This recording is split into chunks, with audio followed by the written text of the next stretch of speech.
ایک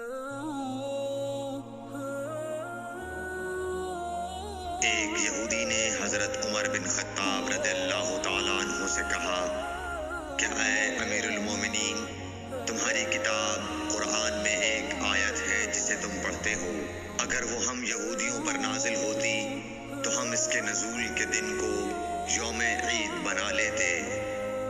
آپ نے پوچھا وہ کون سی آیت ہے؟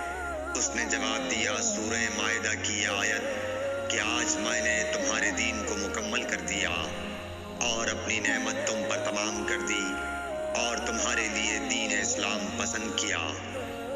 حضرت عمر رضی اللہ تعالی عنہ نے فرمایا کہ ہم اس دن اور اس مقام کو خوب جانتے ہیں۔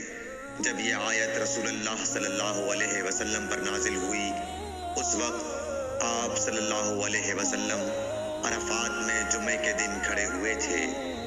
صحیح بخاری حدیث نمبر 45۔